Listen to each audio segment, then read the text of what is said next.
Income certificate, character certificate, residential certificate, distance, আনম্যারেজ certificate, panchayat থেকে যে আধার card এবং ফটো থাকলে বাড়িতে বসে করতে পারবেন। আপনার ফোন নম্বর একটা থাকতে হবে, ফোনে ওটিপি দিয়ে করতে হবে আপনাকে। তো কীভাবে করবেন, তার জন্য আপনাকে wbpms.in/citizen এই অপশানে যেতে হবে। তো আমি লিঙ্কটি ডিসক্রিপশনে দিয়ে দেবো। তো আসার পর পেজে আপনার খুলবে, এখানে আমরা ক্লিক করবেন। ক্লিক করার প্রসেস অপশান যাবে, প্রসেস অপশানে যাওয়ার পর এখানে ফোন নাম্বার চাইবে। এখানে আমি আমার ফোন নাম্বার দিয়ে দিচ্ছি, যে জেনারেট ওটিপি করবেন। আপনার মনে একটা ওটিপি হবে 4 অঙ্ক, সেই ওটিপিটা এখানে দিয়ে ভেরিফাই প্রসেস করবেন। দেখি আমার ওটিপিটা নেবেন,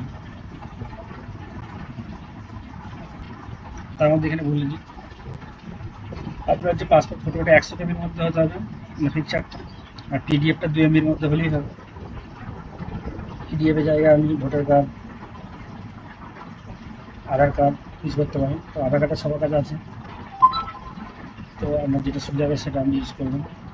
তো আমরা ভেতরে ঢুকে যাবেন। আপনারা ভেতরে ঢোকার পর এখানে আপনার ডিস্ট্রিক্ট চুজ করবেন। তো আমি আমার ডিস্ট্রিক্ট দিয়ে দিচ্ছি।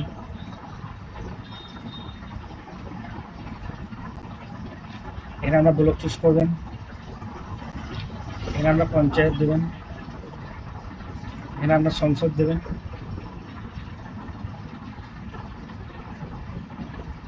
এখানে আপনার মিস্টার মিসেস যা হবে সেটা দেবেন। এখানে আপনার নাম, গার্জেন নেম, সার্টিফিকেট যদি বাংলা, নেপালি, বাংলা যদি চান সেটা ক্লিক করতে হবে, না হলে দরকার নেই।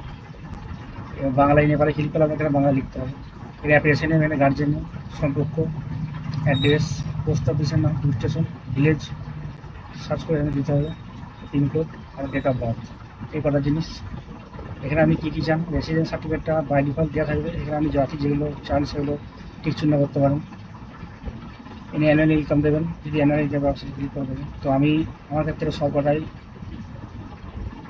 দিয়েছি। তো এখানে ইনকাম সার্টিফিকেট দেবেন, ইনকাম সোর্স দেবেন, ডিস্টেন্স সার্টিফিকেট যদি ক্লিক করতে তাহলে ডিস্টেন্স কত কিলোমিটার আপনার সেটা, লোকেশন মানে যে জায়গা থেকে আপনার দূরত্ব, রিলিজন আপনার যা আছে সেটা আপনি দেবেন, কাস্ট যেটা আছে, সাব কাস্ট যেটা হবে আপনার ক্ষেত্রে সেটা দেবেন। ডকুমেন্টস সেক্ষেত্রে অনেক কটা ডকুমেন্টসের ব্যাপার আছে, আপনি আধার কার্ডটা দিয়ে দেবেন, সব থেকে ভালো হবে। তো আধার কার্ড অপশান দিলাম, এখানে আধার কার্ড নম্বর, দিয়ে আধার কার্ড দেন আধার কার্ড নম্বর, ভোটার কার্ড দিলে ভোটার কার্ড, প্যান কার্ড দিলে প্যান কার্ড, আপনি যেটা দেবেন। তো আমি আধার কার্ড দিয়ে করেছেন, আধার কার্ড নম্বর এখানে চুজ করে এখান থেকে আপনারা পিডিএফ দিতে পারবেন। এখানে ফটো দেবেন, সাবমিট করবেন, সাবমিট করলে সাবমিট হয়ে যাবে। সাবমিট করার পর ডাউনলোড কীভাবে করবেন সেই ভিডিও একটা ভিডিও আপনাকে দেখাবো।